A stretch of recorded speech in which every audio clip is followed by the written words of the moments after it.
It's 4:03. I'd like to call the special work session to order here. This is a little bit more of a unique meeting than we've had before, but yet I still want to follow a basic format that we've done before. So in that format, I'll initially offer up an opportunity for public comment section. If anyone in the public would like to make a comment, state your name. You have 3 minutes to do so. Anyone at this point? Okay, not seeing any hands. We'll move into the next and our only agenda item, which is the SWOT analysis that will be conducted by the consultants from Berger Abam here. Terry, would you like to make a very brief introduction? And before that, I will say we're basically going to have the Berger Abam folks running this meeting, if you will, at least in the interim here. I have suggested that it become more of an open meeting, so anyone can make comments as opposed to at our typical board meetings where you typically have a time at the beginning and the end. So we'll make this a little more interactive, but in the interest of making sure you're captured in the minutes, just mention your name as you're making a comment if you decide you want to raise your hand and make a comment throughout the meeting. So with that, Terry? Well, I'm excited. Thank you, Stuart. I'm excited to welcome our consultant team. Yay! This is a big day for us, this kickoff, and we have had quite a few hours already this morning just providing background, and Aaron took the team on a tour of facilities, and so we feel like they're pretty oriented in a really quick snapshot. And so I'd like to introduce Scott Tyler, who is our lead person, I would say, from Berger Abam on this team, and Nicole McDermott, also from Berger Abam, and Brian Winningham, right? Okay, good, from BST, who is a partner consultant group, and Brian's focusing mainly on the economic and financial analysis portion of that, of the work that we're doing. So I'm going to turn it over to you, Scott, and let you take it away. Well, thank you very much. I do feel like it's an informal setting, so I think my voice carries mine, and we'll just sit around the table and talk a little bit. We are the consultant team, and we're very appreciative for this opportunity with the Port of Newport. Appreciate the commissioners taking their time, and folks on staff taking time over these 2 days to kick off the strategic business plan and capital facilities plan update. And of course to you folks that are involved, citizens, stakeholders. I guess I would just open by saying this team of outreach folks, planners, economists, and our civil and structural engineers, they'll be out working with Aaron tomorrow. We've done this. We've done strategic business planning throughout Oregon, along the Pacific and the Columbia River Reach. But I feel really this is an opportunity for us to listen to you. And one of the things that we heard loud and clear, well, the first thing Terry told me is the weather's always perfect here, as it was today. So we're going to be back for a few more public sessions. But as far as our itinerary, tonight we wanted to hear from you all about the strengths, weaknesses, threats, and opportunities facing the Port of Newport today. The strategic business plan that you all have is dated 2013. Things change quickly in this sort of an atmosphere for there are business opportunities that you want to capture for your district. So this is a 5-year update. We have, as I said, some information for this, but we want to start by saying this is really our opportunity to listen and learn from you. And there will be a public open house tomorrow night from 4 to 6. We're going to be doing some stakeholder interviews prior to get further up to speed. But if you'd like to come and give your early input on what you think are important projects and priorities for the Port Commission to consider in using this tool, the business plan, to direct the next 5, 10, 20 years. We'd like to invite you to that session at City Hall, 4 to 6 tomorrow night. So with that, I think we have the team introduced. We're going to jump right into the analysis. And Nicole's going to help take some notes. We're going to hear from you, and we'll try to get those into the categories of strengths, weaknesses, threats, and opportunities. The way that we use those is we want to get a baseline for understanding your business opportunities. And I might just kind of stretch that forward to say next steps will include a market study and assessment that BST will be doing, capital facilities plan component that'll be drafted, so you'll have more things to react to when we come back in the new year and have another public session. We'll be working on scheduling that. So primarily, I'm going to open it up for the Port Commission to speak to us. I mean, we know we're here to talk about creating jobs per your mission, looking at marine and waterfront facilities, and looking at all of the opportunities that you have district-wide behind you from Seal Rock to Otter Rock and inland up to 6 miles. So it's a rather large constituency for the Port District. It isn't one business type and it isn't one type of job. Brian will help us to understand the market opportunities. The engineers will help us to understand how to be competitive with facilities.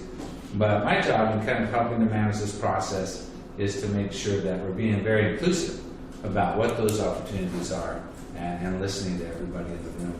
So I'll try to make sure I'm pointing out any missing opportunities for the commissioners to comment and the public and folks will be able to weigh in. But I'd like to start with strengths. If you think about where the Port of Newport is in terms of its current status, state of facilities, geography, what you have in terms of opportunities to not only grow existing businesses, but to invite new businesses in for the economic growth.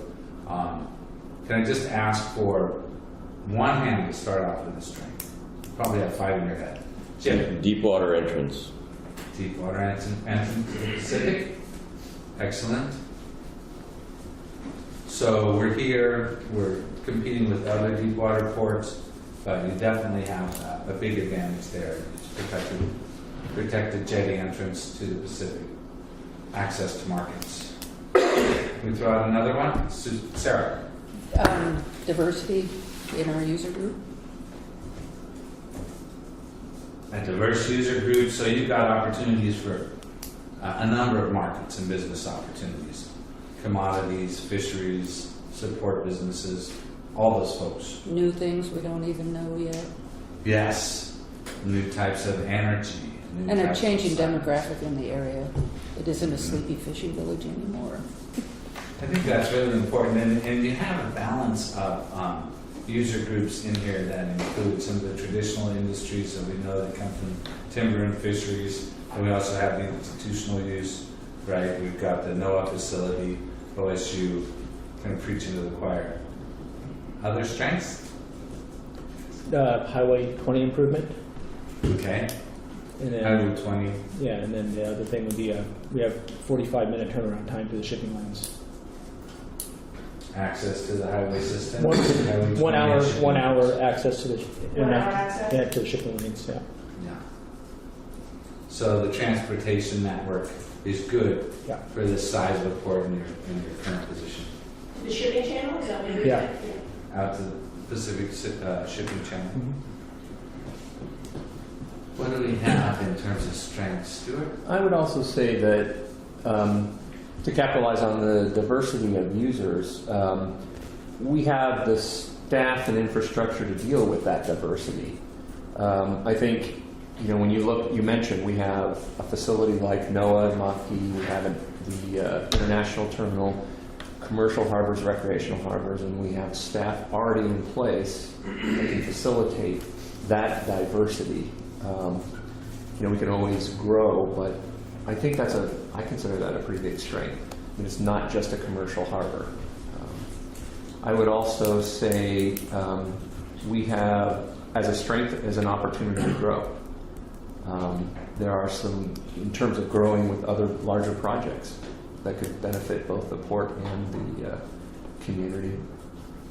So we're not tapped out yet. So those are really, the strength is about the resources, the human resources, the staff, your facilities, and the land, and ability to accommodate growth. Which, this is a big deal. Being able to say we can grow you in place. we can accommodate your business. And that isn't the case with every port we work with.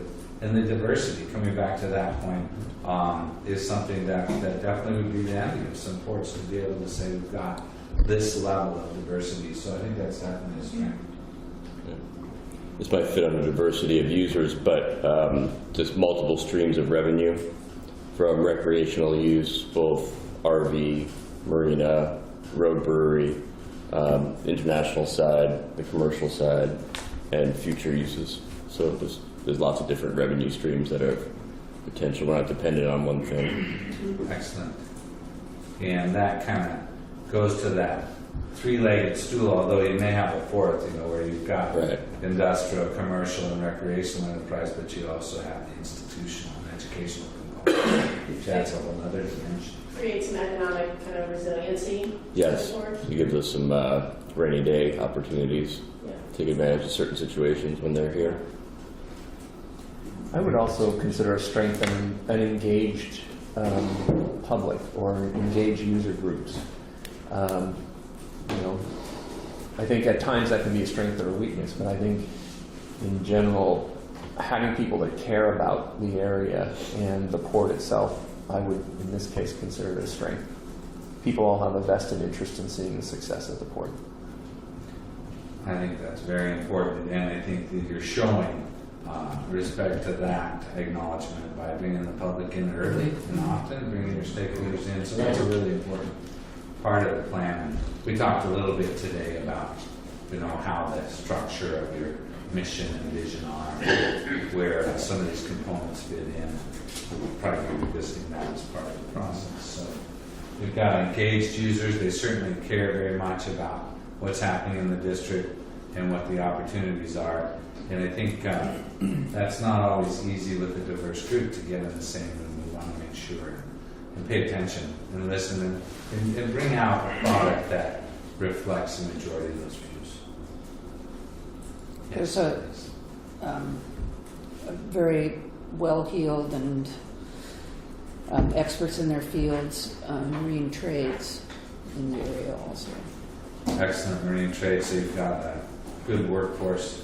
Yeah, it's been decades and decades of expertise being built up, family wage Yeah. jobs scattered about. Yeah, and that's an important part of the sort of the human infrastructure in terms of that knowledge base, because these are real specialized fields for Yeah, marine industries. it makes it a one-stop shop for Yeah. vessels. I don't know if you would capitalize on that, and I don't know if you want to get more specific or if you need a separate bullet item, but proximity to a shipyard Right? is probably a benefit. I was thinking that Port of Toledo, maybe full service for the fleet. Yeah. That's very That proximate. was a a big missing advantage. link for a long time. So, just coming back to the workforce, do you feel like you have the available workforce for most all of the job opportunities that come up? The Access to boatyard, education, it's housing is a problem. education, house. Housing is a problem locally, isn't it? So we have I missed maybe that about housing, sorry, was that? housing constraints, maybe a weakness, Yeah. Yeah. Do we move to W? a threat. Okay. So this is a kind of an exercise where, in the end, we understand the weaknesses and threats and see what we can do in the planning process to turn those into strengths and opportunities. Housing is a statewide issue, and it's particularly a huge issue in places where people want to be, live, work, and play, and I think that defines Newport. But workforce housing, that's usually the big issue. Folks are educated and skilled craftsmen, but can they afford to be here? Others? Our location, we're centrally located as far as for shipping, for fishing. We're right in the middle of the state. We have easy access to not only the Portland area, but from Southern Oregon too. So I think that's a big draw. Central location, so locational advantages. You certainly between Astoria and Coos Bay, but also between Northern California and Seattle. And you're not so far from Portland and Salem. Brookings Harbor's pretty remote, Yeah. for example. Limited. So a good central location for work. Right. Strong history. Strong history. That's something we want to bring out in the business plan. And I think many of these things have been reflected, and I just happen to have a copy of the 2013 plan. Some of those things we'll want to carry across, talking about the history. And I think the main thing here is we understand what their expectations are for the plan, what we can find from Brian's group in terms of the market opportunities, and how we sort of connect those dots. Because really, the strategic business plan should be sort of a blueprint for you to use as a commission, as things are coming in, new opportunities are coming in, to kind of say, does this sort of fit what we all agreed on? Certainly we have the public, the stakeholders, and the industries involved. Or do we need to make a shift and kind of be able to be flexible in revisiting that year over year? Strong history. So we have one here. Karen. Because I always see it in our little descriptions that we're one of the few deep draft ports as well. Okay. So Deep South Port. I think that was. Yeah, There was access to the ship. yeah, deep water. Deep water port. Good. Yeah, deep water entrance. well, okay. So okay. I'll Deep water, let deep that be dive. back down. Because I don't know whether that just applies to the entrance or also the piers. Yeah. all the way. No, it's a good point. So strength, we've made major improvements. Go ahead, please. Well, there's major improvements that have been made within the last 10 years. The investment in the NOAA facility, that's a port facility, as well as the International Ship Terminal. These are all new facilities. The RV park is relatively new in the grand scheme of things. New boat ramp, the investments in the recreational marina. So these are things, we're going to get into the weaknesses being the state of our commercial marina, but we should probably have our strengths as some of this new infrastructure.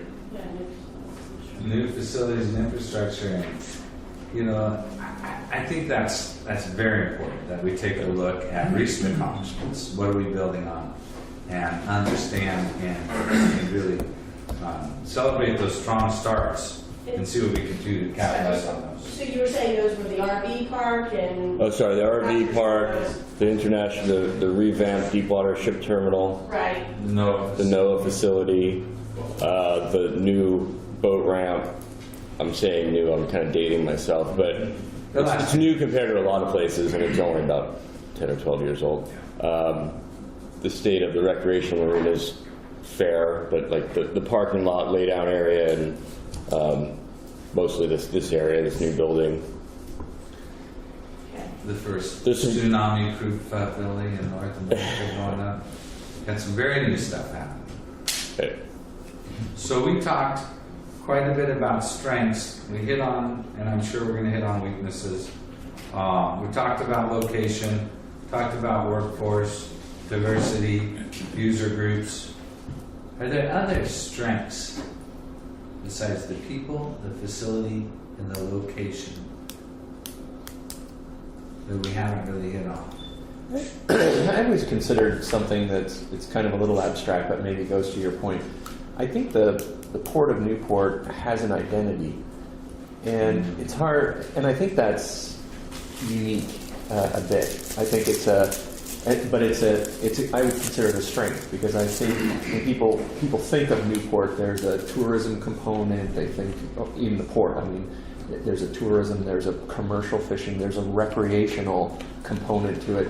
I think it's cultivated an identity that I would consider a strength. People know the Port of Newport, they know Newport. It's a strong identity, almost a brand. And you have a very popular working waterfront. I know that can feel hectic at times, but sometimes it's good to have a parking problem. It means something's going right. So you definitely have a lot of activity, diverse activities, sharing space, and an identity that I would agree is very strong, positive for Newport. I think the identity is a really good quality of life, environmentally and aesthetically and Quality of life is high. recreation, being able to go clamming, hiking, and, some open space is still available for open activities. Hiking, biking, things, kayaking. Those are users, sailboat, yacht club. Are there others we're not checking the boxes on that? It's a lot of strengths. Yeah. Oh, we have So another. let's just elaborate on the identity. We've been identified by not just, the Port District investing money, but we have county, we have state, we have federal money.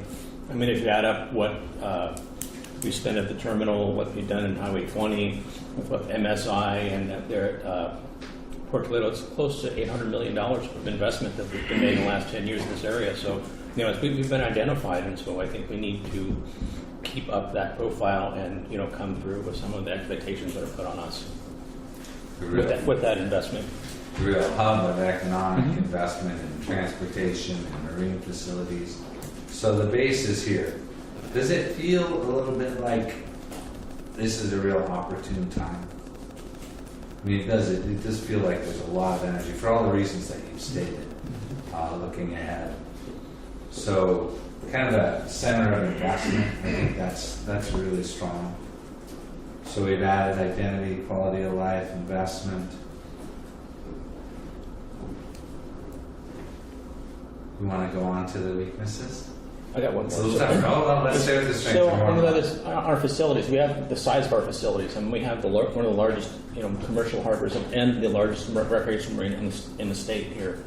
And, I don't know of any other place that can handle 600 to 800 boats on a busy day out of this one harbor. So, I think we have the fishing here to, support that. So I think that's a good thing for here. It's excellent. Any of you guys think of anything we've missed? Mainly, I think about a lot of the internal strengths in the port staff itself that allow us to be able to capitalize on these things. And we've got a good mixture of people who are well tenured with the port, so that when we are looking at the future, we can prevent ourselves from reinventing the wheel. And we have enough newer folks in the port who are career-minded that want to stick around, that we can kind of blend those two together and really position ourselves for the future. I think that's really important. Not just having the staff and the skill set, but the longevity and the tenure to really move from the past to the future solutions. And I appreciate very much the staff we've met and what you guys are able to do with what you have. Yes. Yes, and I think that all these strengths are backed up because the businesses continue to grow, and year after year, Business growth. we haven't had a downturn yet. So because we haven't peaked, so we still have plenty of room. We still have a lot of customers. Same thing on the in the recreation side and the commercial side. There's a lot of people who want to come in. We talk to them regularly on both sides of the harbor. So Maybe that's it. It's demand. Is the So you've got backlog and demand. demand. Yeah, we do have Definitely. demand. That's a strength. Others that show them tonight that would like to add strengths for Newport, Port of Newport? Ask for interactive. Sarah, please. I just, to define the institutional a little bit more, is oceanographic research. It's the science and the collaboration here is noteworthy. Mm-hmm. Well, you have this idea of clusters of businesses who come in and you build stuff around an industry, and that includes the knowledge-based industries. Right. And that's And I think there's an opportunity for instrumentation stuff in science. Lots of satellite businesses perhaps wanting to make the plunge here instead of staying in the valley. You said satellite businesses? Mm-hmm. support businesses, satellite, R&D. Yeah.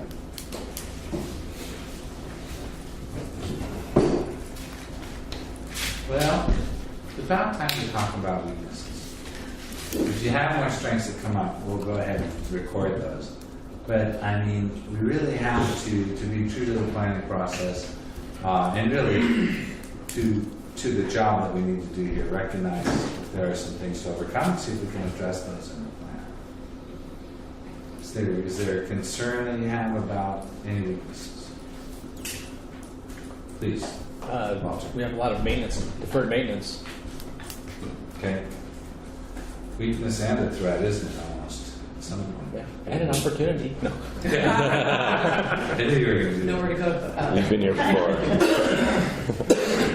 It's a lot. Delayed maintenance is definitely a weakness.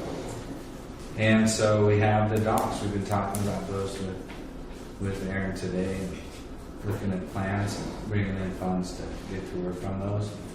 Trying to make sure that fits the market needs and the Mhm. facilities and vessels of the future as well. Other weaknesses? I think the port's heavily leveraged right now. Financially. Financial leverage, yeah.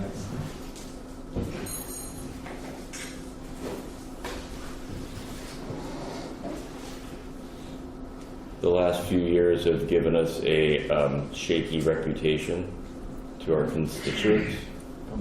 I think that's something that we have to overcome, and currently is a weakness and could become a threat. So this has to do with sort of the Changing in leadership, changing in commission, changing in staff. I mean, it's so maybe some succession planning and some Right. some certainty to counter Basically, that. the locals say, haven't read about the port in the paper lately, I guess it's going all right. So yeah. Maybe not the best communication thing. No, Lack no, of press this is coverage. good. Thanks.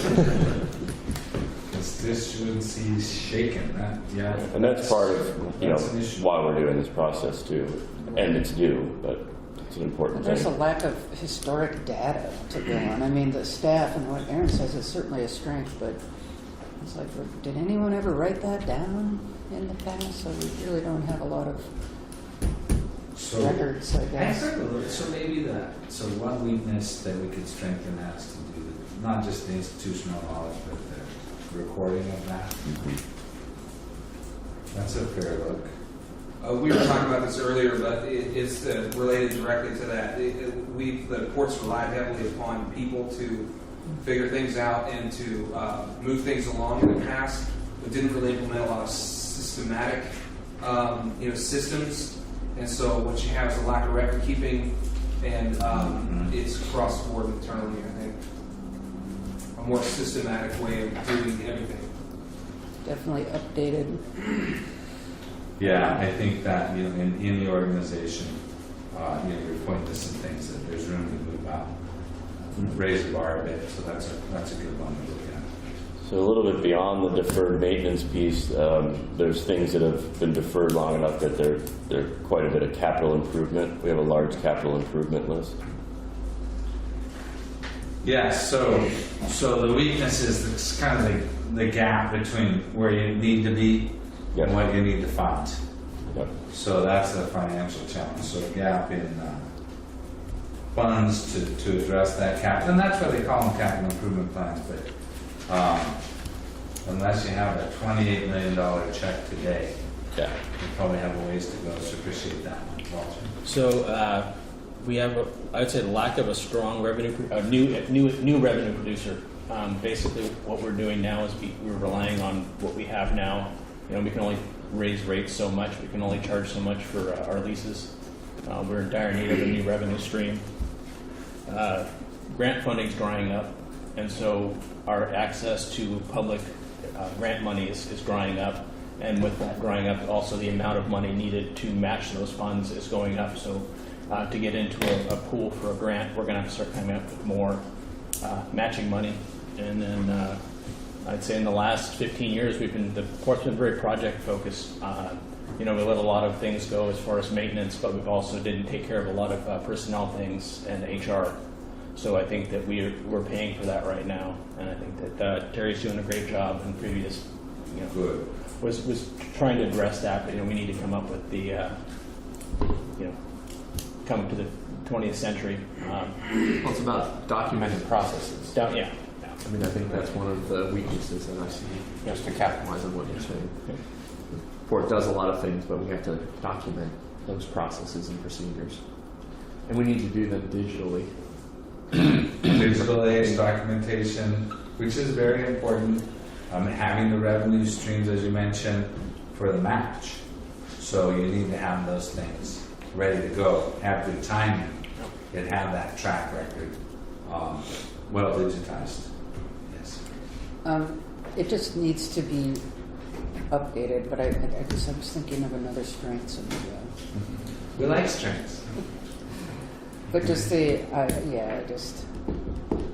I'll come up with something. Okay, no problem. So modernizing the systems, Efficiency was my main thing. increasing efficiency. So, you know, you can call a weakness a lack of efficiency. Some of the things you pointed to would create that. Well, that efficiency, maybe that's also would be improved with, again, having electronic processes for things, so. Yeah, that's what I was going to say, was we use technology minimally. That's a weakness of ours. Right. And quite frankly, I think a lot of what we've just talked about is by virtue of the fact that we don't have the physical space in the current office. And I mean, we lack efficiency because of that space. People are sort of sitting on top of each other, and we don't have a conference room, we don't have a place for people to have a meeting, and we don't have a space for the appropriate storage of, our IT equipment, and we don't have a storeroom that isn't also a restroom, and, there's a lot to be said for how you represent your brand in terms of people who walk in the door and what they're greeted with, as well as the condition under which folks are forced to work, that just really makes it tough to conduct business at a level that I think I hear you saying, and so I think having some sort of updated administrative office space would allow us to accomplish a number of things over time with the appropriate investments. Definitely increase efficiency. Yeah. Yeah, the office is an embarrassment. An adequate office, what? We give you a double wide? An adequate office space and storage. But also these modern age technologies, they go hand in hand. So, and there's a couple of things to overcome there. We were talking about efficiency, digital recording. We've been talking about larger ports of call and how the Internet of Things are going. It's almost like the connectivity that you would use to find a parking space or order a pizza. It's how much warehouse space, how much ice, what's available. I mean, those days are coming. We could put those sorts of policies in the plan. It doesn't have to be that way tomorrow. But these are things that the future will look for. Not to jump real quick to opportunities, but it sounded like I was hearing some opportunities there baked in with the weaknesses. I mean, updated admin, modern technology, those are all opportunities. Everyone agree? Yeah. We got to convert some weaknesses tonight, Nicole. No, that's true. There are opportunities here. Oh, yes, please. Resistance to change is a weakness. There is a weakness there. Keeping things the way they always have been and they're comfortable, so resistance to change. And people do fear change. That's a really good point. Getting folks to understand that this is a vehicle that we want to use to help the Port Commission and their leadership, to help the stakeholders and the citizens come together about what that vision and future should look like. So hopefully we can get people more comfortable with positive change. But that one does come up. I'm sorry, on Please. that maintenance piece, I think what I've always noticed is that people have a tendency to think about maintenance in terms of, maintaining and replacing what we have, but we also had to deal with a lot of obsolescence. There's things that are past their time in a lot of cases and need to be redesigned and updated in design, and that's so obsolescence is Become obsolete. Recapitalization. Throw a dead cat. Well, and part of a responsible O&M program recognizes obsolescence, and you really can't patch together that machine or piece of equipment the third or fourth time if it's time to replace it. So equipment scheduling and replacement comes up Did I too. hear someone say tugboat? Chuck, Walter. So, weakness, we haven't reinvested in our money producers. We've been basically taking money from our profit centers and putting it into our non-money producers. So, we built this trailer park, the RV park here 10 years ago, and, we haven't sufficiently upgraded it as we should, or invested in, put money away to fund any improvements or breakages here. And so we've basically taken money out of here and used it to support some of our other industries. Same with the marine docks out here in the recreation marina. You know, we used to refurbish one a year. You know, we haven't been doing that just because of money. PERS liability is going to be a big deal. You know, we have quite a few Tier 1 PERS employees retiring in the next few years. And so, PERS reliability? PERS liability. Sorry, Terry. It's okay. Cold words. Yeah. And we have, you know, we have a lot of old infrastructure like Jim brought up, and you know we need to replace that. And then in replacing that, you know, the regulatory regime is a lot stricter than it was when it was first put in. So we're going to need to do, you know, probably a little bit more mitigation, and some of the items we used to be able to use we won't be able to use them in the future. So I think that's something we're going to need to. The cost of doing business is going up and keeping going up. That's a really important one. That was a big list. So just really quickly, not just not updating facilities, but not reinvesting in the profit centers, whether they're making money. Right. And that can go to perception and trust with your constituency. If they're paying increased rates, where's that reinvestment? Right. The PERS liability, we all understand. Regulations, that certainly goes to your land side, as well as what your fisheries industries are and your stakeholders are dealing with for fishing regulations. Whether you're prepping land, what are we doing with the spoils and fill, what about the wetlands? All of that. Yeah, well, the terminal's a good example. I mean, a third of that cost was just on mitigation and Very expensive. remediation and things like that. So I mean, the cost of doing business is going up, and I think that needs to be put into any plan we need to go forward with. I mean, I think that the lack of any places for mitigation, you know, if we want to grow, develop a project, change something, there's just not a lot of places or options around for us to use as mitigation sites. We really are pretty land poor compared so- to other ports. As much as we'd say we have an ability to grow as a strength early on, I think land poor or physical places to grow and to effectively use as mitigation sites makes us a weakness. That is a really interesting one, because as we looked around today, you could see you have land for growth, but ready, available, expandable land, not so much. Maybe if we mitigate, maybe if we level, maybe if we do some sand piles, but maybe if we redo this site. But I think that you haven't reached that edge from what I'm seeing. It'd be an interesting thing to look at, Ryan, in terms of availability, because once you get too tied up against the supply side, then you really start to turn people away. So there's the infrastructure and just available land. I think you're probably correct on the ready land. The redevelopable side, it goes to the mitigation costs and the cost of doing business. Well, that goes to dock replacement too. Yeah. In the marinas. So. That's primarily what I was thinking about. Yeah. If we had some grand plan to create more dock space to better accommodate future users, we're going to have a heck of a time trying to mitigate for Dock those replacement. changes. Yeah. It's a touchy. The in-water work is Right. very difficult. Limited work window for the in-water work. Yeah. It's One of the things It's a I hard would time to work. suggest is that we have taken a passive stance, or I'm sorry, a reactive stance on mitigation projects. So if we turn it around and start working to identify those mitigation projects before we have our next development idea on the horizon so much, but we lack the capacity really to be able to do that practically. We need some way to focus more on environmental mitigation projects, purely that's it. Set a staff capacity as kind of a weakness, and That's then one of like them, proactive mitigation as kind of an opportunity. I think so. Probably, yeah, that's a good mixture, I think. So I think this goes to, it's similar to a grant opportunity where you don't have the match. Ready land means you've mitigated, you're looking forward to the next user, and you're marketing your strengths and bringing them in. And in business terms, that can be this year or next, as opposed to 5 to 10 years. So mitigation plan, where are you going to be able to assemble land, where are you going to mitigate what's available.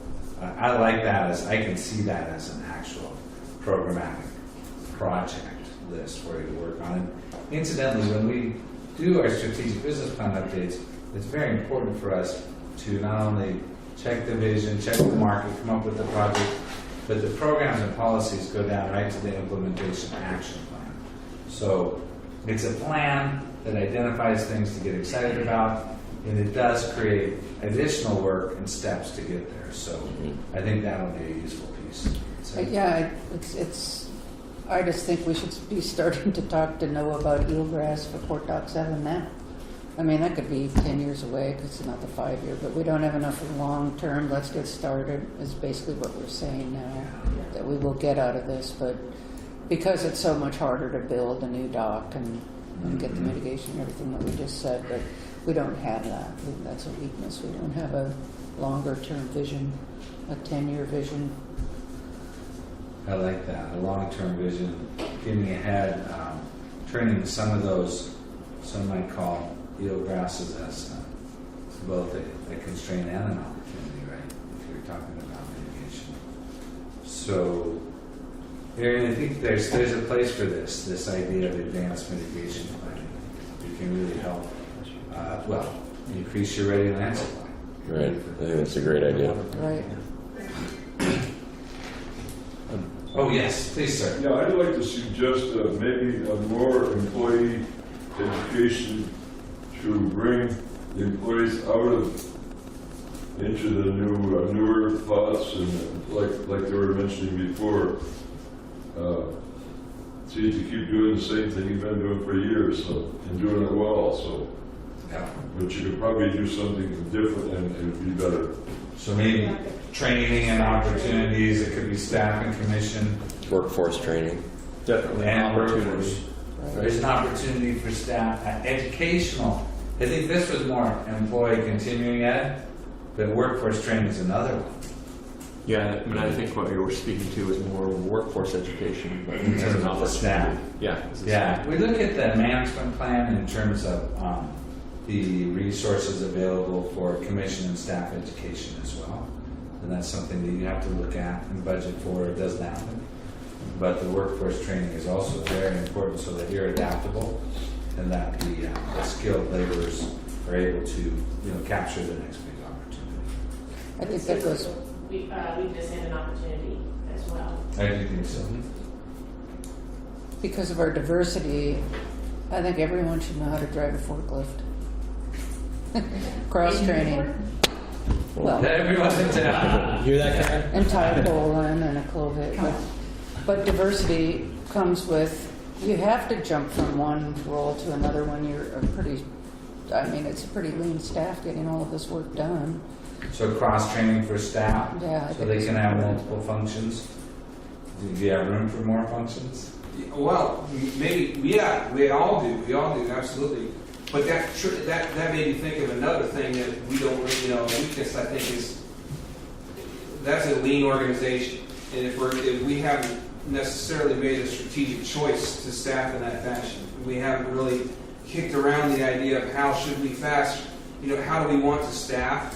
What do we want our staff to look like? Is it more of a training organization, or is it one that that brings people up from the inside, or is it one that capitalizes on the most highly trained people out of the workforce to bring them in? But these are strategic choices that I don't believe have ever been actually made. We just float around, and so I'd say staffing strategy, Yeah. Succession planning. succession planning. That's a really important one as well. And we've had a lot of those in our Oregon coastal ports, and they're just happening. They're in transition, and you have to plan ahead for those. So they're quite disruptive. I was going to speak to succession planning a bit because I think we need succession planning, and I think this is a weakness and an opportunity, both with the commission and with staff. I think we need succession planning because I think one of the hazards that we have fallen into has been a lack of consistent knowledge about some of our business relationships and things that we dropped the ball on a few things. And I think that has happened at various levels. And I think we need to somehow blend into the plan an element that speaks to how we orient commissioners and ensure that everyone reads the strategic plan and the intergovernmental agreement with Business Oregon so they understand that business relationship and how important that is to the port's functioning. And the same kind of thing with our key staff. I think they need to understand that so we can help hold each other accountable and remember those things.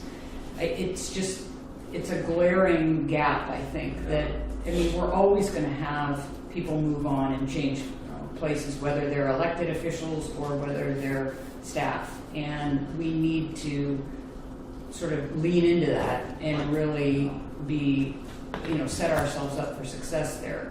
And when you have weak systems on top of that, and everything is built around individuals, when you take that individual out, it just craters even worse. And so I think we need to really be deliberate about addressing that issue, both with our commissioners and with our staff. I think just that to get on a different plane. Barry, I think that today is the threat, and it is an opportunity, and it probably goes, if you read the board's values in the existing plan to leadership, that you have this accountability and agency coordination, and that comes back into the management plan at the level of the commission and the staff to follow through on those obligations. And to do that, you have to understand them. Right. So internal training. There's a lot there. There's a lot there, and you don't just say, okay, we're going to do that. Yeah.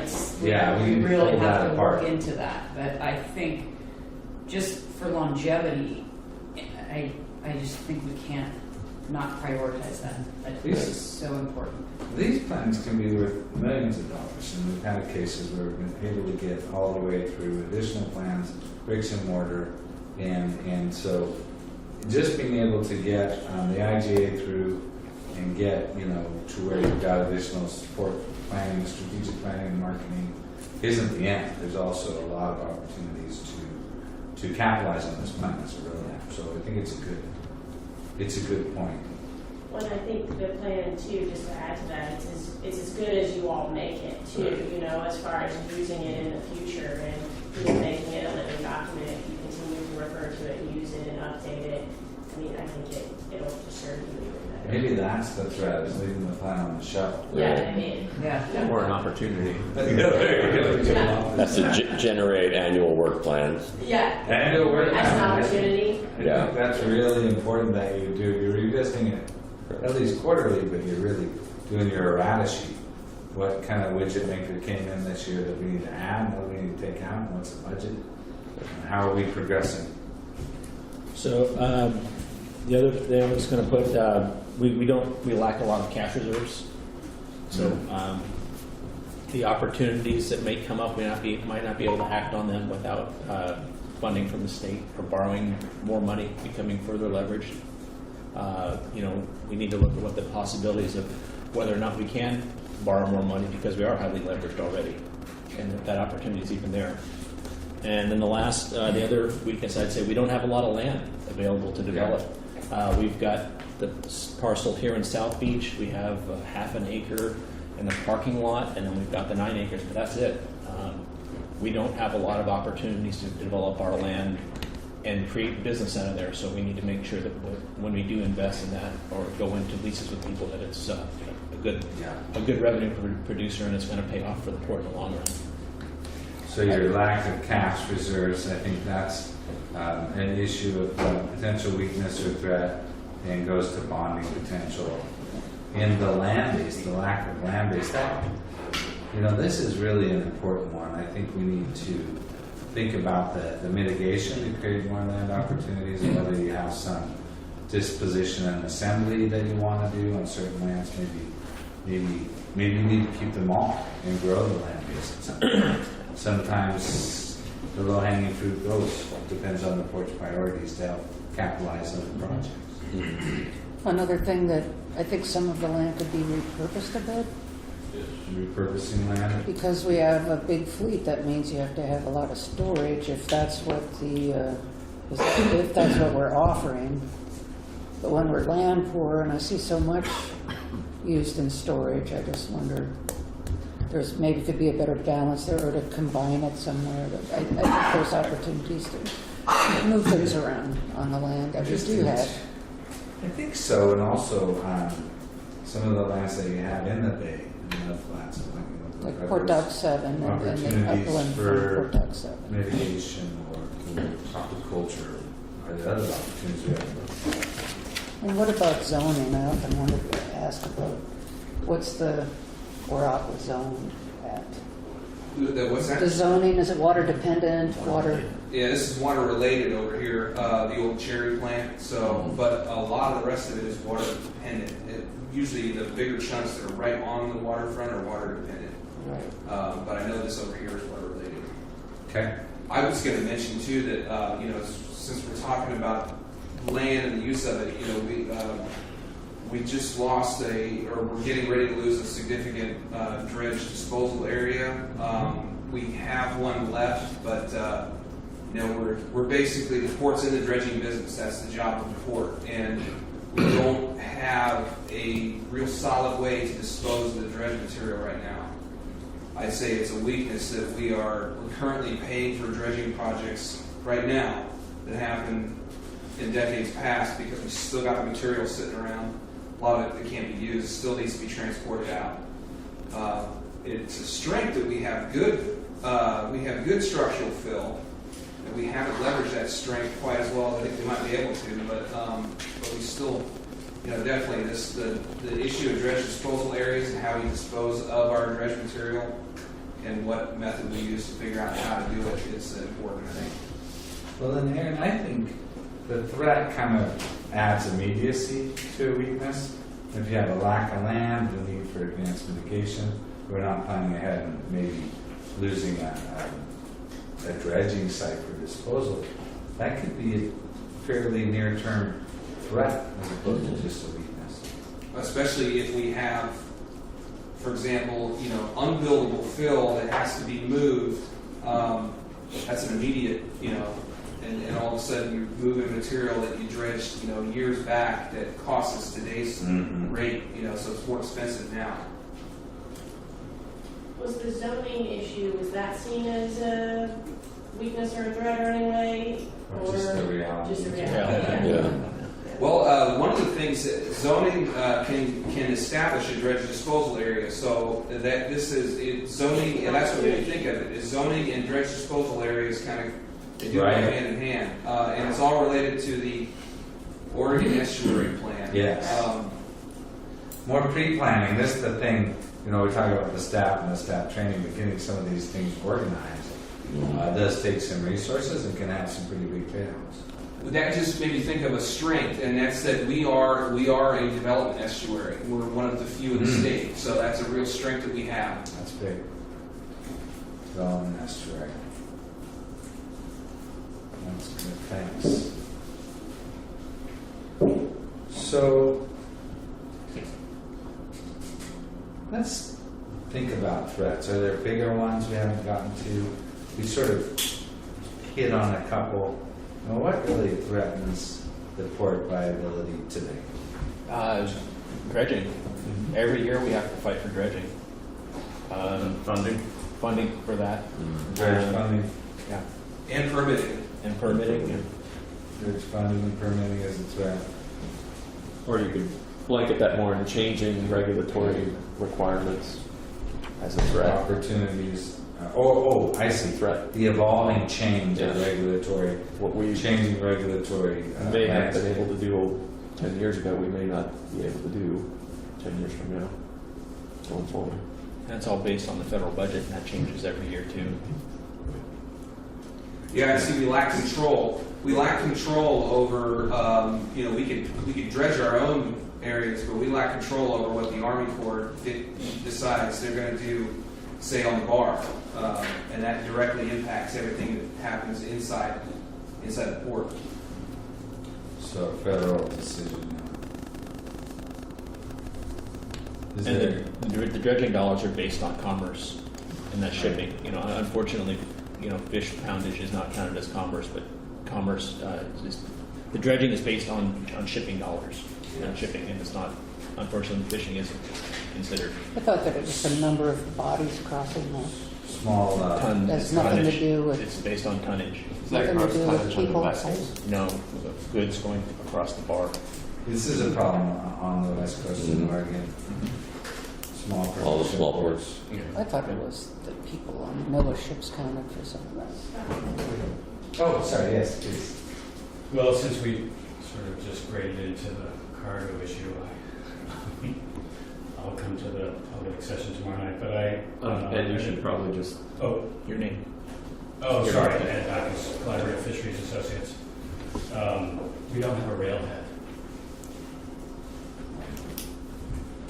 And No rail. No rail. And my understanding of shipping, and I know there's iceberg-sized discussion about this that I'm not really that part of, but I'm collateral to it in some respects.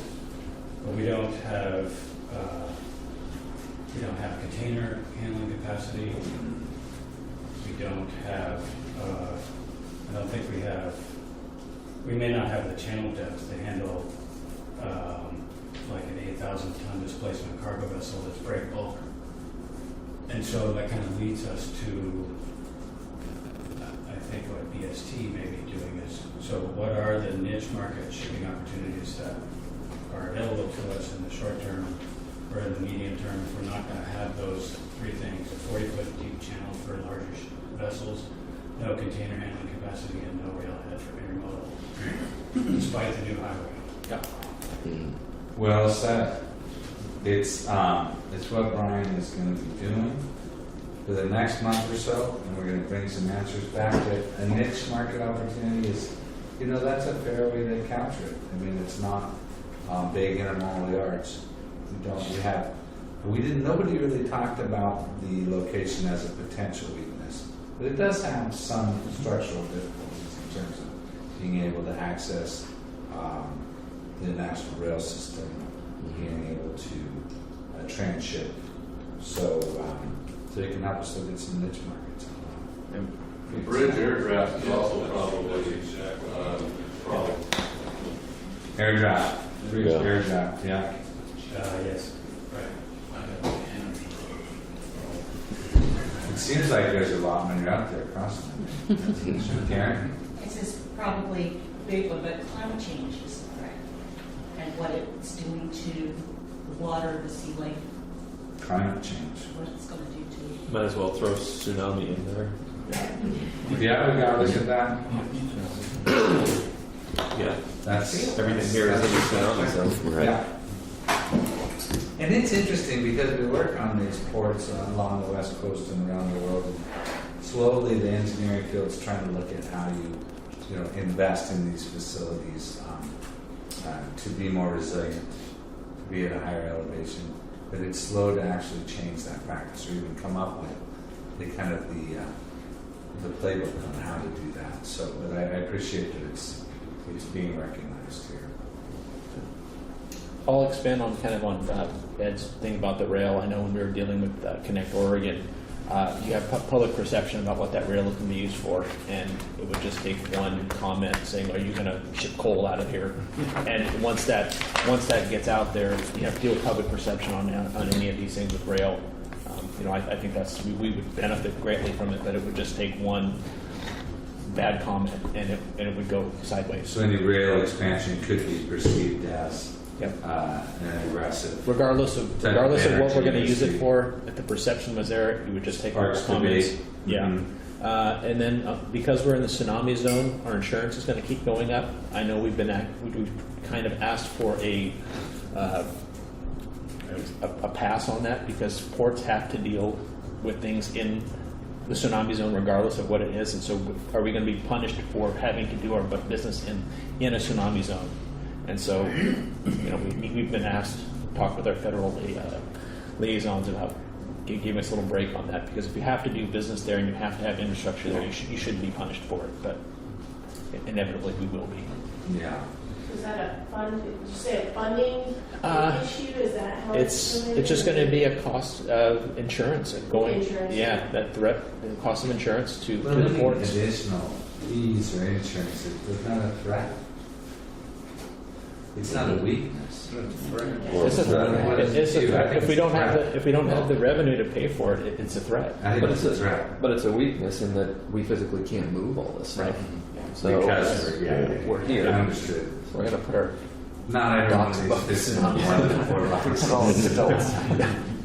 Let me pause for just a second. And we're gonna take this back, just so you know what we're gonna do with it. And we're gonna create just a quick summary of what we talked about for strengths, weaknesses, threats, and opportunities. Always like to close with opportunities. So you will get to see this again. And certainly it's going to eventually help shape your plan.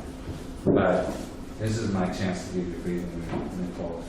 If you didn't either tell us it was a strength, weakness, opportunity, or threat, and we go back through, refresh ourselves, make sure we got all those together. I think so. And if you want to summarize for us, it might refresh your thinking on more issues we should be discussing.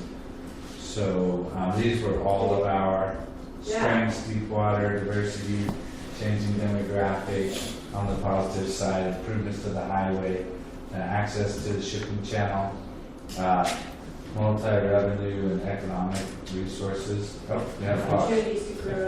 I think it's not just the channel, I think they were talking about the outside lanes. the shipping lanes. Yeah. Sorry, yeah, that should be shipping lanes. Proximity to Highway. Proximity, yeah. The Pacific Highway, Okay. so to speak. Marine MH5, Highway. yeah, the Marine Highway. There is a marine highway, yeah. Right. And, take advantage of MH5. So did I get down through that page? Good work, marine experts, proximity to the shipyard at Toledo. So those are all strengths. Good, good. Housing was a W.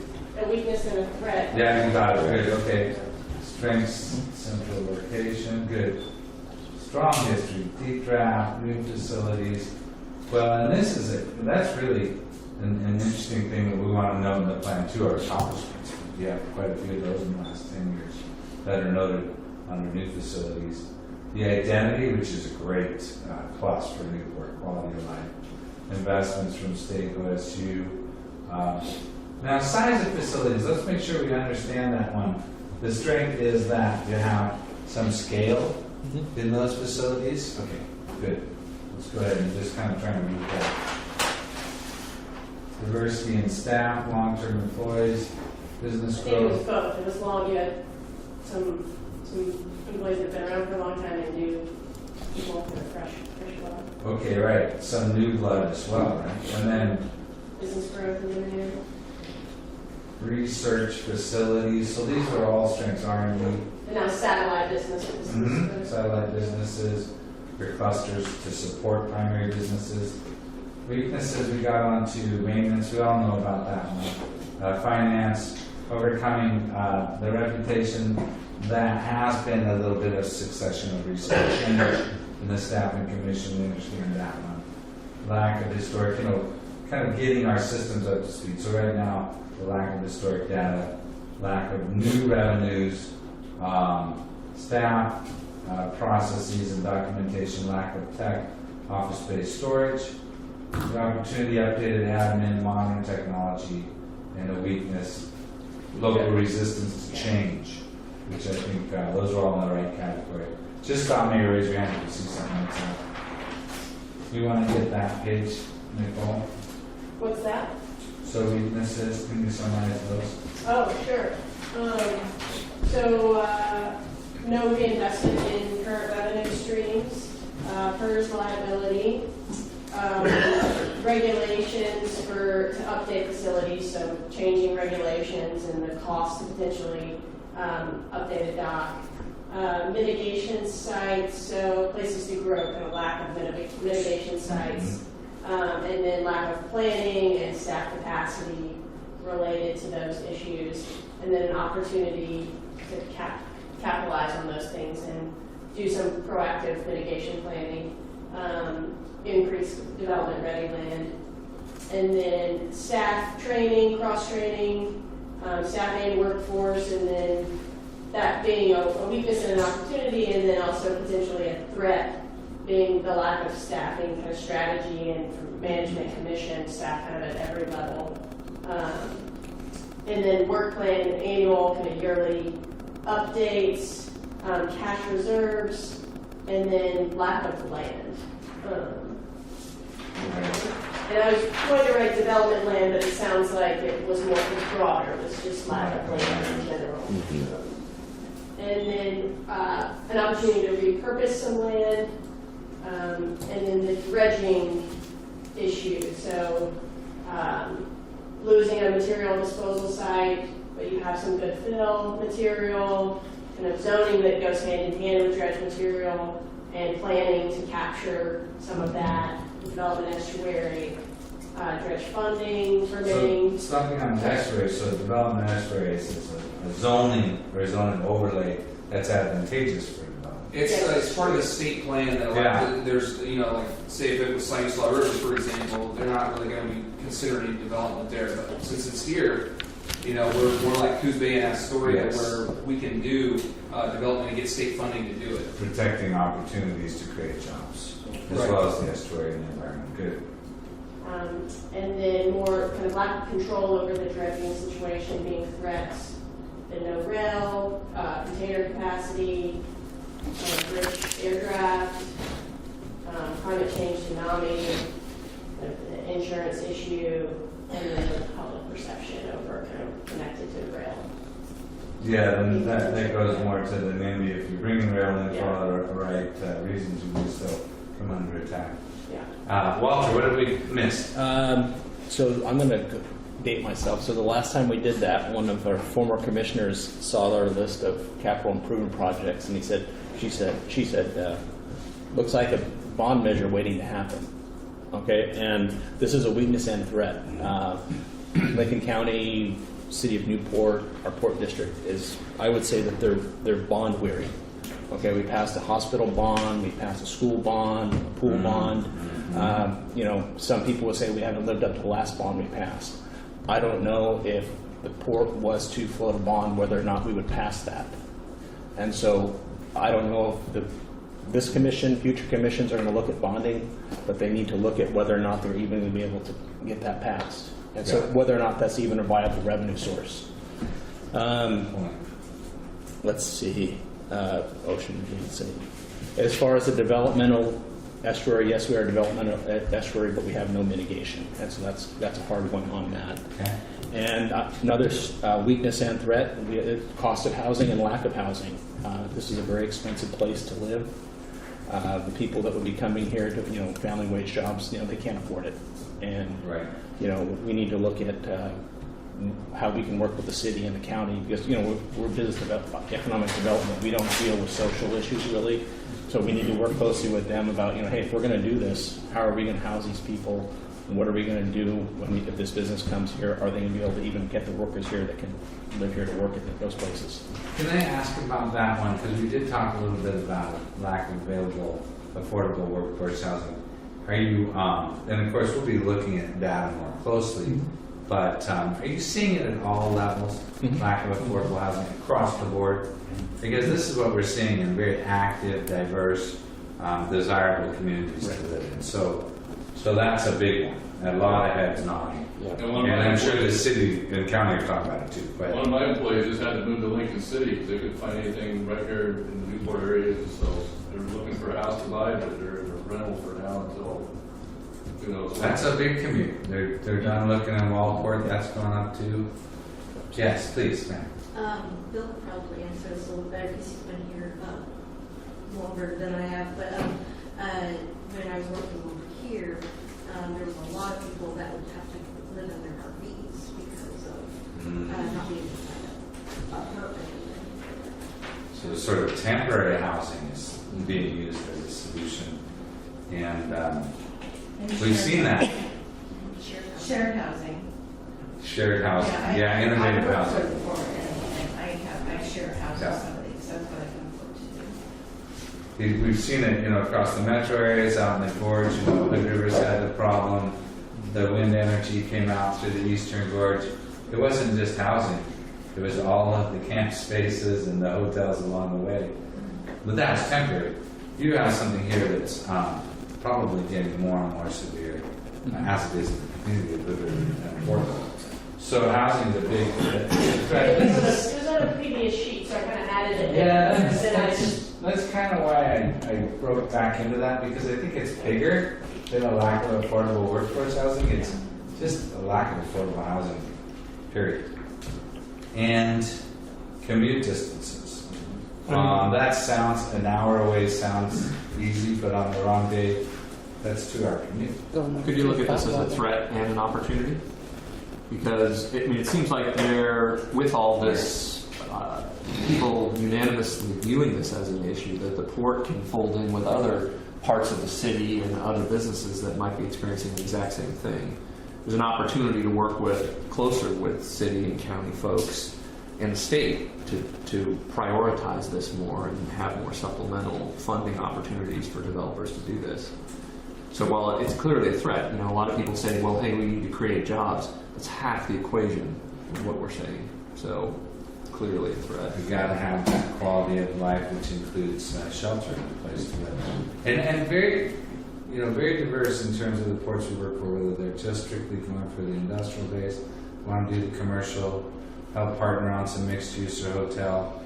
Housing, again, this goes to agency partnerships and what your opportunity is, and I think it's how you approach it. If it's to help the workforce that you need to grow the jobs, it makes a lot of sense. Well, we've crept into opportunities here a little bit more as well. And, I think just to finish up along this, one of the couple of things that I had, I think there's two things. One of them more related to this is the idea that there's an opportunity in the port to develop closer ties with city and county and the state. I think it's waxed and waned the relatively short time that I've been on the commission, but I think there's an opportunity here to remind the city and the county that the port is arguably the economic engine for this whole area, and that decisions that are made here affect them, and in some ways vice versa, especially as it relates to housing, because they're going to do the same thing, I'm sure. So I guess I would look at that. Developing those closer ties is an opportunity for us. Somewhat off the topic on that, but still an opportunity is there's opportunities to develop other revenue streams for the port, and I think we need to do it in a smart way. I think that's a big part of what DST will do here, and, but it goes to, like I said, somewhat as what used to be the elephant in the room. I don't think it is anymore, but an opportunity for smaller niche shipping. A way to marry fishing and shipping at the same facility so that it's mutually beneficial to both. But this idea of niche shipping as a new revenue stream is going to be, it's an opportunity. Yeah, that's interesting. I was about to challenge you, and excuse me if I interrupt, but I'd like to hear more. BST is going to give us what we can expect in terms of reasonable opportunities if we make the right improvements to capture and compete for certain businesses. But what do you see? What do you think are your business opportunities? That will help focus the work. So I've got one. This is actually probably cover 3 of them. But this is something that's happened in the last 3-4 years. The basin lacks an independent fish buyer. Most of our fish processing and capacity is owned by one company.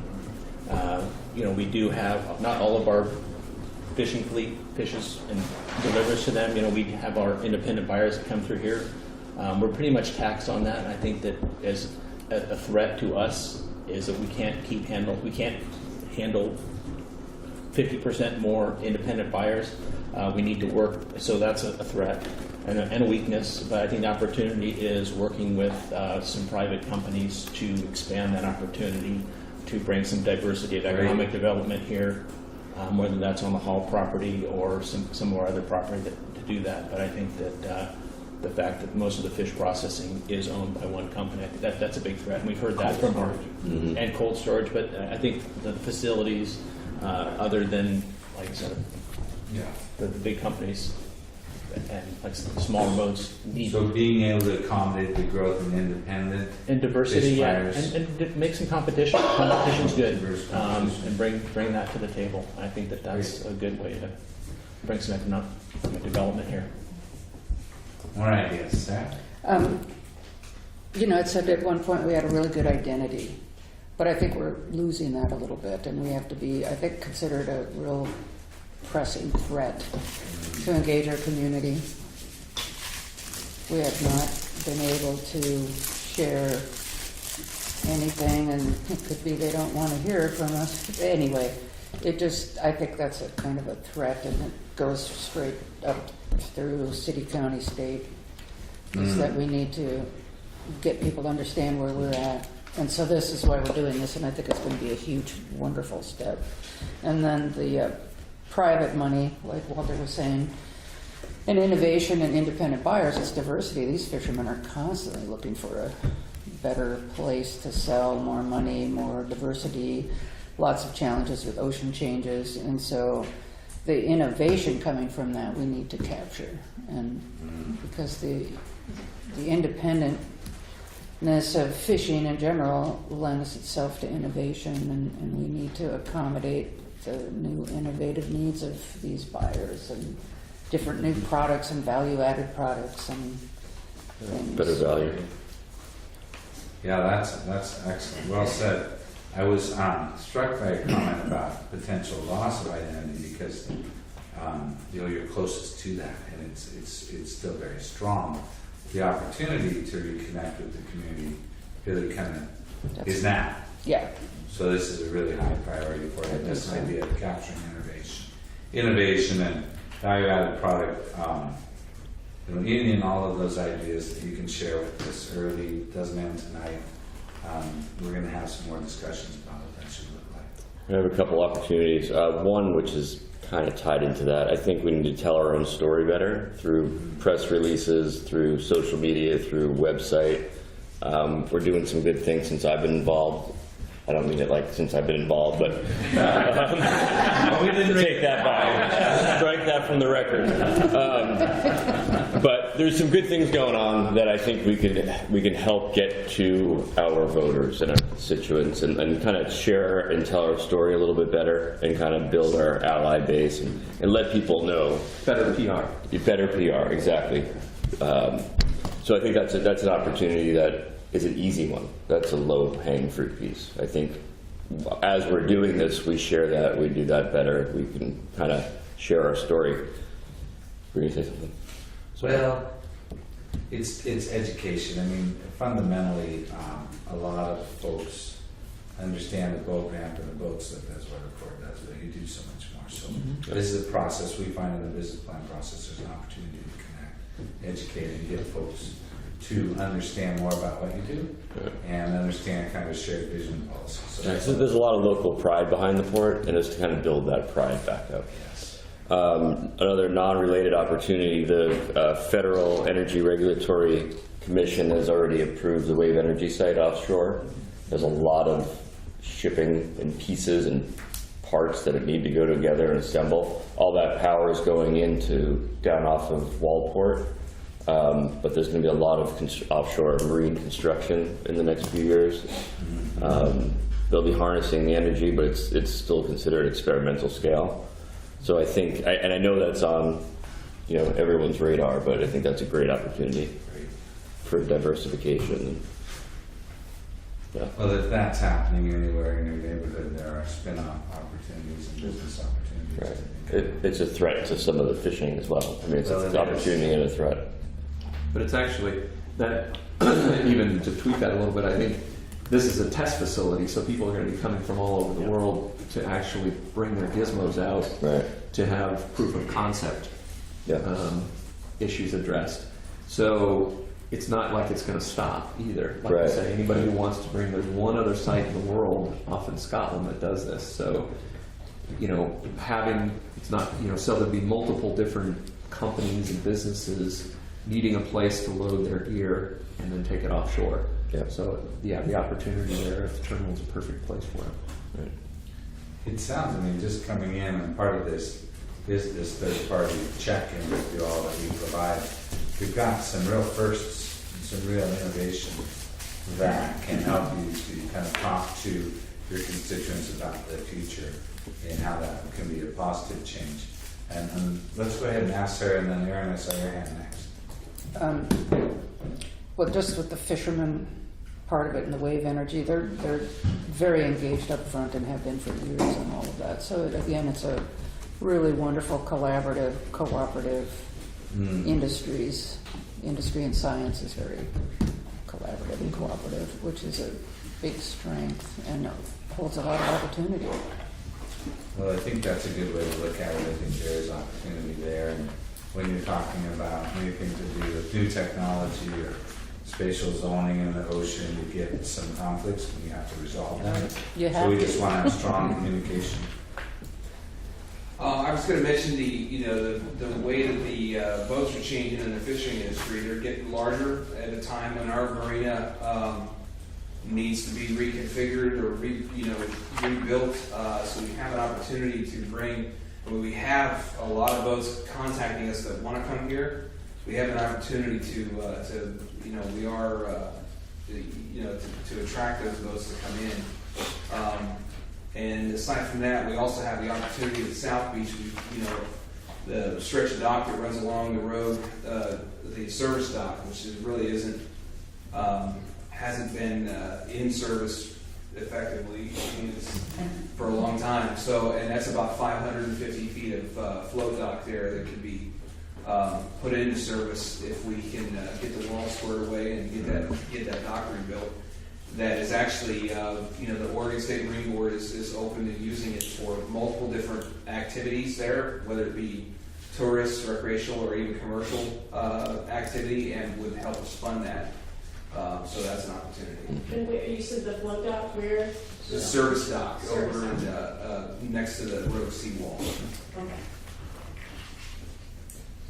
Well, there's another thing to add to your list. I mean, we talked a lot about things that have been done, things that we'd like to do. There are a lot of items that are under reconstruction or consideration or design now. So we want to make sure we capture those in the plan and get it right now. Walter? So, opportunity, we do have some opportunity as far as land. The port did, along with Rondas, do an urban renewal district. So there is some development opportunity over there. When we were marketing the terminal, that's one of the largest undeveloped pieces of industrial land left on the coast. And so I know that Rondas is working on that. That is a big potential, and they are going to be able to do their mitigation hopefully on their site, and that's a big plus. And hopefully that will help our 9 acres over there. Opportunity, we have deep channel.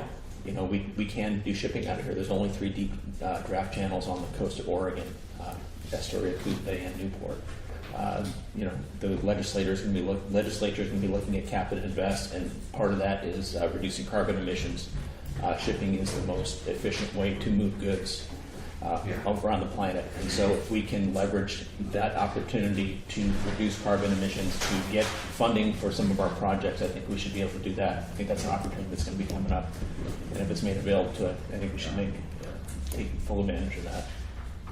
I appreciate that. And we've actually used those sorts of analyses to show more efficient transport than winning grant funding. And I think that we have an excellent opportunity here. And how deep the draft? How much do we need a deeper channel? That would be a discussion for some uses. Yeah. We'll want to touch on that. Really good opportunity points. We have 5 acres of woodland upriver that hasn't been used for anything. Where? Up by, It's right here on this map, it's a little pink square. I just discovered it. The little pink square. Just a little. Right in Kevin Hills Marine. just behind Kevin You Humble. gotta go through the river. Oh, really? Yeah. 5 acres of woodland you didn't know you had. Well, How far? I thought most everybody knew we had it, but it hasn't been talked about a lot. How far upriver? Can we go deer hunting there? No. Does Kevin want to lease it? It has a little chunk of wetland on the fore end of it next to the road, and I'm not sure is that closed off under there? Can it be open? I don't know, there's enough room, you should be able to build a little road right next to it, but. So To access up into it.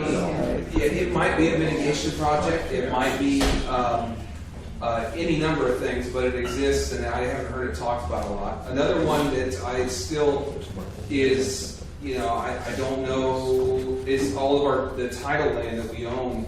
It hasn't ever really been, I don't know to what extent it can be used. I know we've tried Sally Slough for mitigation work in the past.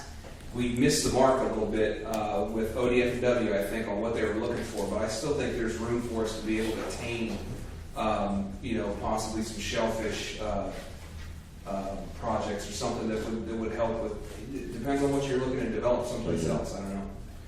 Well, you do raise a good point. We've done this before where, you do get your projects and programs, but one of the opportunities for the future can be a property management plan where you're looking at some of these pieces as to what their highest and best use is. And I know we're talking about more resources and time, but we'll look at the zoning, the urban renewal opportunities. You may just simply have a chore at some point to say, what is this piece good for? And do we repurpose some? Do we aggregate some? Do we trade? That kind of disposition plan is not so uncommon. I don't know when the last time the court might have treated that exercise. It's an opportunity. Did you catch all that, Nicole? We're doing good. Captured it in English. One thing. Terry? Well, we've got our commercial harbor master here, Kent Gibson, who has an opportunity for Port Dock 5 and Port Dock 7 that I think we want this to be part of the discussion for the public, and we want to get this out there. And Kent spent a lot of time mapping out what he sees as the vision for the next 30 to 50 years for that commercial marina, based on his 30 years here. Yeah, I think Dock 7 especially has got to be something we look at really soon because of the deterioration out there on the outer edge. We get a good storm here, all that outer dock can go away. I think we could build that in sections if we redid this. I got a plan here for 5 different docks, 3 ramps going to them, about a 7-acre area altogether, I believe. And we could, with revamping it, I think we could probably get about a 41% increase on moorage space in that area compared to what we have Can I now. hand those around Yeah, before you love talk to so see. the commissioners can see this? Well, here you go. Hold this one up. This one. Can you also accommodate some of those wider berths that we talked about? In the Yeah, on 2 of the docks, I made a long side tie in there that would accommodate the larger commercial boats that right now are utilizing the terminals. It would have to be, that whole area would have to be dredged. But I think if we did it in phases, we could build probably the 2 eastern docks first. You can go in and dredge, put your infrastructure in there, and then following year come back, clear out the rest of the docks, and build the other 3. That would alleviate a lot of the congestion we have right now. I've turned down 20 boats in the last year for moorage. 3 of them were way too big anyway, but probably wouldn't have even qualified. But almost weekly, it seems like every other week, I'm getting a phone call from somebody that wants an annual moorage, or somebody that is, say, 40 feet to 70 feet or 80 feet, and we can't do it. We're just absolutely filled up on linear feet versus linear feet of dock on the annual moorage holders. So we're broken the 90-some% mark. Just last night, I guess the marina was full, and we had a guy come in and park on Swedes, one of our local guys, and I saw him there first thing this morning. He said, "Hey, is it all right if I park here for tonight?" And I said, "Yeah," or for today. And I said, "Yeah, as long as there's no open slips out there." So I know Dock 5 is just completely plugged up, or it was last night anyway. And I can remember about 40 years ago when I used to work the fuel dock when I was in high school. And I remember the first 60-foot boat that came in, and that was a big boat. And now, every boat's 60 feet, and a lot of them are 70, 80 feet. So everything's growing, and they're sponsoring the boats. So the slips that they can go in, when they widen them out like that, you can't fit 2 in side by side anymore. So they have to go on a side tie, and we just don't have the room anymore. It's a threat, really, especially Dock 7 and the conditions. And if we lose all that side tie out there, then we're going to have all what that's typically been overflow. Nobody really wants to go out there because of the condition of the docks. And so those will all have to go somewhere else, and my phone will ring off the hook on a constant basis, asking me, where can I tie it? And we're out of space. This is just, I don't like getting those phone calls. You know what happens is when it gets really rough weather, all the small boats come in first because they can't take it. And then 12, 14 hours later, here comes all the big boats, and guess what? All the little boats are taking up all the spaces, and so the big boats, there's several guys that call me on a regular basis because they're always, the 80-footers that come in, and where am I going to park? So I end up putting them right, a lot of times at the hoist dock where we charge an hourly rate there, but I have to forego that. Right. And it just blocks everything up when they can't have a place to tie. So, it would take a lot of mitigation, I think. There's eelgrass in the Dock 7 area, would have to be dredged a lot deeper. But I think that there'd be a good opportunity there for kind of fixing this problem in the short term, which I'd say in the next 5 years or so. Then after that, if we could do, in the next 15 to 20 years, if we could redo Dock 7 or Dock 5 again, then there'd be an opportunity there to increase the footprint there, and then what we call a squeeze dock, a maintenance dock, you can put in a small wing with a few fingers in there and get some extra space for boats in there. And that, I think this whole plan would probably last support for another 30 years. So there's also this relationship that Aaron and I have been talking a lot about between the international terminal and the commercial marina. Do you want to talk a little bit about that? Sure. Yeah. Anything that happens at the terminal is either enhanced by, this is my opinion. I think it's either enhanced by or it's limited by what's in the commercial marina. So, if I know when we were talking last year about shipping out there, we needed some place to put all the question was, where are the assist hubs going to go and things like that. That was a trouble that we had. So, when you're talking about fishing vessels, larger fishing vessels using the terminal, when they go out there, they've got to raft out one another because it's not really designed to put all of them in all together to berth. So if we had a place for them to berth in between time, when in between them going out there and getting service done, it might attract more of those vessels to come into Newport and make this a permanent home. So I think that when you're looking at developments, for example, if you are able to bring that extra independent buyer in another plant or something like that, they might attract different types of vessels. They might attract a totally different class of vessel that isn't here right now. And where would we put them? And what I would imagine is that we want for our marina to be a showcase of the Oregon coast and to attract those vessels that are looking for a home elsewhere and give them the best amenities that we can give them. I know one of the things that I've been really considering here carefully lately is the port hasn't seemed to view things like restrooms, laundry facility, shower facilities, bilge pump out stations. Those aren't big revenue earners, right? But if you're fishing for tuna and you're 80 or 90 miles offshore and you're getting ready to go back in someplace, you can make a 20-degree course change and hit Coos Bay if you prefer to get those type of amenities, or you can come here if you. But what I'm saying is we are in competition with some of these other places, and we want for our marina to give those amenities to attract the use of our port. I think aside from the fact that things like the bilge pump out station. I mean, in this day and age, you need to have a bilge pump out station. I mean, you really, because that it goes someplace at some point in time, and if you don't provide the proper facilities for it, it may not go into our marina, but sometimes somebody's going to get offshore.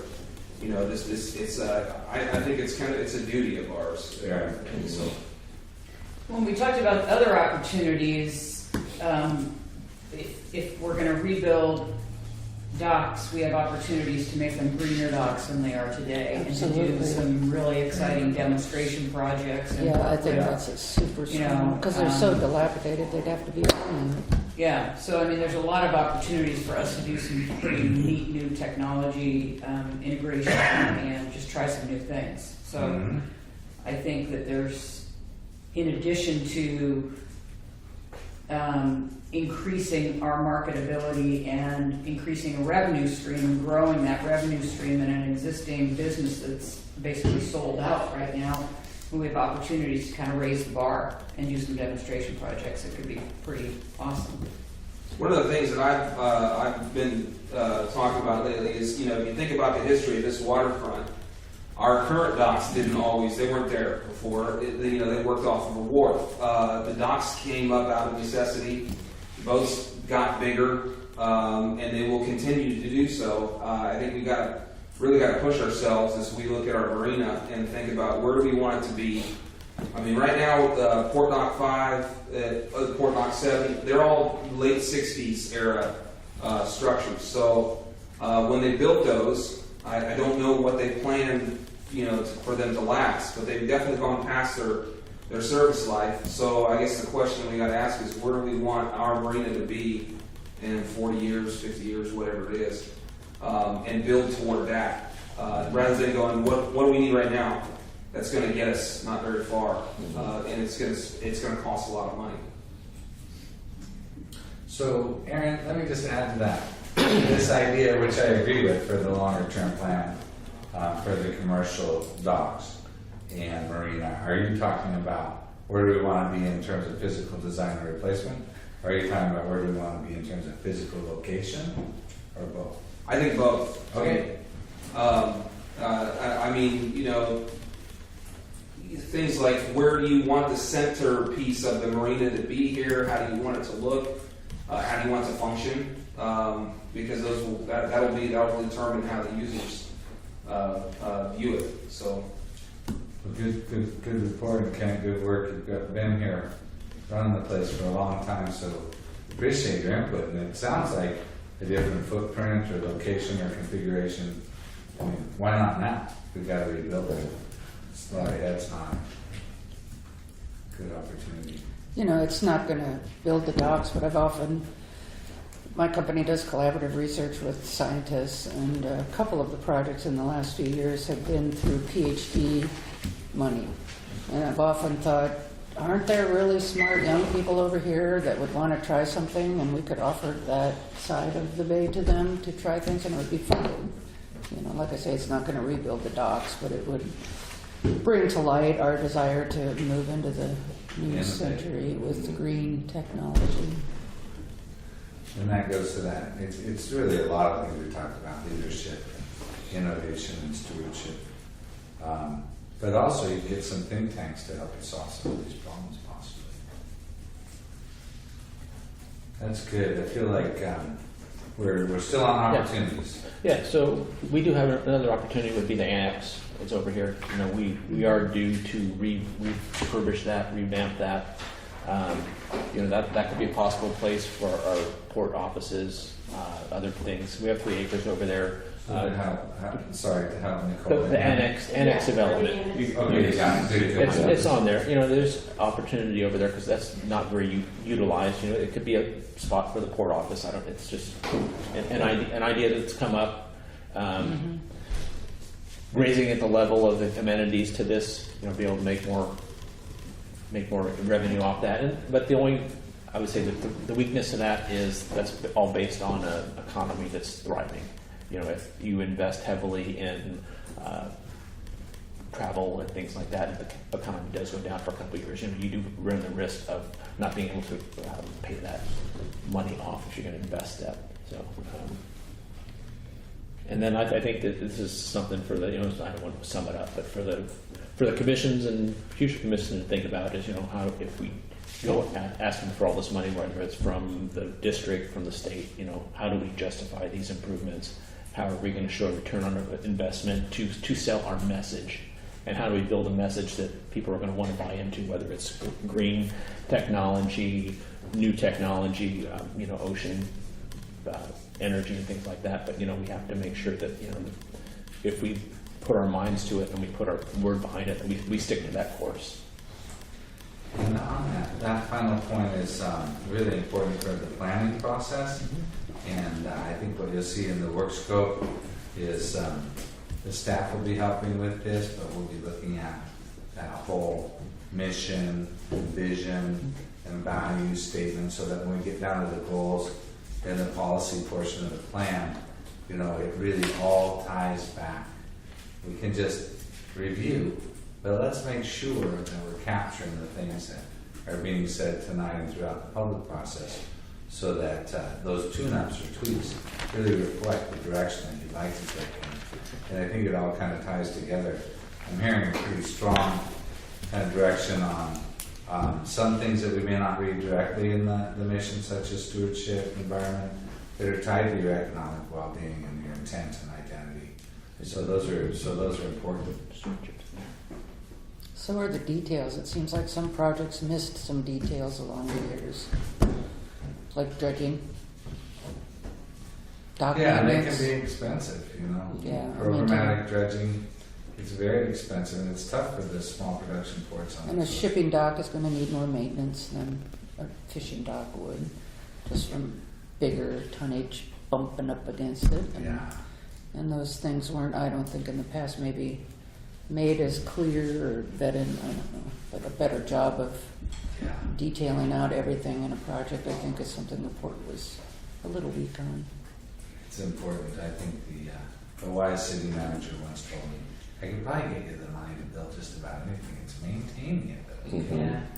The overhead. That's the truth. That's the people don't tear. I just don't want to leave without talking about partnership as an opportunity. I think it's so important for us to always look beyond our own issues, and I don't know if we've really hit on that, but I think I put it, but it was kind of related to green technologies and growth partnerships, so I'll write a broader kind but of. whether it's And funding city or research partnerships Yeah. or whatever it may be, I think that we're stronger with more people bonding together, and we're not always the smartest people in the room, and I think there's a lot of things going on that we might be able to help others be more successful, or they might be able to help us be more successful. So I think partnership should be a key to anything we talk about moving forward. It sounds like you're talking about not just building stronger partnerships, but leveraging them to meet your mission and get the job done. Yeah. The power of the numbers and the things. We talked about housing, we've talked about workforce development. I mean, all those kinds of things. We can help facilitate some of those things, and sometimes we need others to help facilitate things we're trying to accomplish. So. That's very good. I just kind of made a note under here, we talked about improved ties with city, county, state before. So for partnerships. Should have tribes on there too. Yeah, tribes as well. Tribes, yeah, that's very good. Ken's had his hand. Yeah, I got a couple things in Walter's idea of the office over here. I personally, I think it's probably better next to the yacht club. We could either, when their lease was up, we could either take over that, we got a kitchenette thing going there already, and we could, if we could partner with them or whatever, and use some of that. And when this gets all redeveloped, we could put a nice office there. It looks like the Port of Homer in there, which was just awesome when I went there. It was just a thought. It was just a thought. Put that in. It looked like a big wheelhouse. I mean, it was really cool. Oh, yeah. And also, getting back to the workforce thing, the local fish company, the big fish company here, recently bought one of the motels, so they had a room for putting their employees that were coming and going. So, I mean, that's how bad it is for housing around here, too.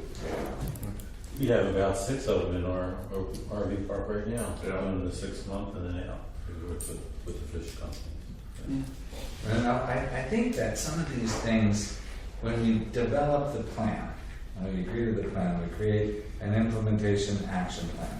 There will be many things where you're not the lead or the property owner, but you're helping the city, you're helping the county, you're having the expertise, for doing this economic development cooperative or this coastal caucus. I think all of these things can be programmatically considered without you just having to say, we have to have the dirt and the money to make this happen. You can be part of some very broad discussions. I certainly agree that I've been to the Port of Newport enough to say you do need a new office. The location, I think, could be sorted out, but that's definitely a goal that should be put into the plan. I haven't heard anyone think otherwise on that. We got the dirt, I guarantee you. Yeah. It's not a mud hut we're looking for. Street house. Maybe a thatched roof, you have the weather today. I've been around here long enough that I know temporary is 10 years. Right. Maybe Well a wheelhouse said. off of some of the boats that are. God, it sounds like we're kind of coming to the end here a little bit, but this might be a very big generalization, but I think I still consider it an opportunity, and it's from my perspective, it's worth mentioning again. I think Newport has an opportunity to be an example or a premier port on the entire West Coast. You know, we're not going to be, Port of Long Beach. We're not going to, be the biggest shipping. We're not going to be the biggest fishing, but we have an opportunity here to be this sort of crown jewel kind of thing because we can balance all these things. We can squeeze everything that's in a big port into a small port and run it efficiently. And I think that has its own sort of, again, it goes to identity, cachet, whatever you want to say, but I think it will draw people here. It'll draw businesses here. So I think there's an opportunity here to again, be that example, if you will, and be that focus point for ports on the West Coast. And I 100% believe that there's an opportunity to continue that now. So you're talking about building it better and greener and more innovative and based on community and bringing in all the players, and so that when they say we're going to look at Oregon ports, that you're the first one. That's one. Go ask how they did in Newport, and I would argue that a lot of that is here on some levels. Not that we can't grow, but to have the combination, as other people have heard, of commercial fishing, of the research component, of the recreational stuff, the tourism, and potentially adding shipping to this. How many ports effectively manage all those things, and people enjoy coming here or coming to it. So I think again, I think there's an opportunity there that'll pay off for us. Well, and just before we go to you, I just want to say the plan is the opportunity to dream, set the vision, and set things in motion. Mm-hmm. It doesn't mean that we have to have all $28 million for this plan or $40 million for the next plan. It really means you want to create a community vision, create a port district mission, and have the right tools to get there. And the identity piece, I actually have heard it pretty loud and clear. That's very important to you as a community. And I think that many ports would be just envious to have the OSU research, the NOAA, the fisheries, the deep channel. All of this adds up in a great community where you have tourism and things happen. Right? Well, I was an environmental science major, and so come to work at the port was kind of unsure about how most of the time you think of ports as being like a user of resources, and it was refreshing to have like the grass mitigation and people interested in green energy and things like that. It's also why I chose to work at the port, is because it was a balance. Yeah, I think that's a great point, and it's been very consistent throughout our work with staff and discussing this. I would encourage you to kind of, while we're working on the market and while we're working on getting involved with the facilities side, that you kind of start to individually start to think about, and eventually you can organize a session. What is it about the port's mission, which is great. It's about marine facilities, it's about creating jobs, it's about a lot of wonderful things. But is it really that higher aspirational kind of thinking? The vision and the mission could probably be tuned up to really invite just that sort of image that you want to create. And then the actions. What are we putting in the marketing and environmental plan elements? So we're going to be going through management, capital facilities, marketing, environmental, and I missed one. Let me put Nicole on the spot. There'll be 5 key elements of the plan we'll talk about with the public tomorrow. Financial. Well, I forgot about that because Terry's going to get that one. That's right. There you Get go. out my abacus and. A lot of times with these sessions, we kind of break it down and try to give everybody a 5-minute break, but you guys have powered through. So rather than trying to take a mid-break and summarize this, we kind of went through it once. We added to it. So do you have any points to clarify before I'll start to draw this to a close? But while I'm asking Nicole, let me know, Mr. Chair or Terry, if we need to cover something else. Do you have questions on what I don't. I think the way we ended up. These were got a few more? the couple pages.